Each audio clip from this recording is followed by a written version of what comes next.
Bonjour à toutes et à tous et merci de votre fidélité. Quelle est la volonté du Père du ciel? Ne perdre aucun de ses enfants. Et nous sommes toutes et tous les enfants du Créateur. Il ne veut pas qu'un seul de ses petits soit perdu. C'est le cœur de l'Évangile. C'est ce qui donne sens à l'incarnation de Jésus que nous allons fêter à Noël. Jésus n'aura de cesse de parcourir villes et villages pour rejoindre les cœurs en leur révélant l'amour dont ils sont aimés, un amour qui va jusqu'à rechercher celui ou celle qui s'éloigne, qui s'égare.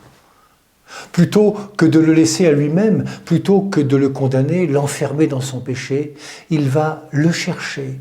Là est le mouvement de Dieu, ce mouvement qui vient rejoindre, que Jésus incarne par toute sa vie. Il trouve le regard de Zachée caché dans un arbre. Il croise la route de la Samaritaine, seule au bord d'un puits. Il se met aux côtés de la femme pécheresse, prête à être lapidée. Oui, Dieu se réjouit d'un cœur qui retrouve le chemin de l'amour. Revenez à moi de tout votre cœur, car je suis un Dieu de tendresse.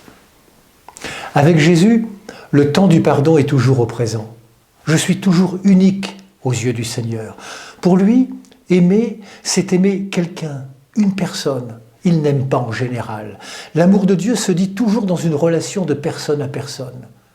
Et s'il peut nous arriver de casser cette relation, gardons au cœur cette parole de l'Évangile.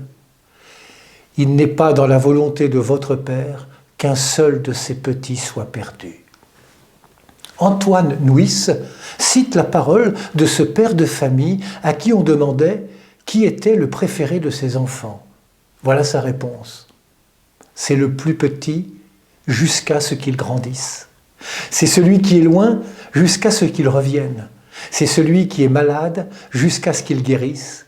C'est celui qui est prisonnier jusqu'à ce qu'il soit libéré. C'est celui qui est éprouvé jusqu'à ce qu'il soit consolé. Quel est le petit que je peux rejoindre aujourd'hui ? Bonne journée à toutes et à tous, prenez bien soin de vous et des autres.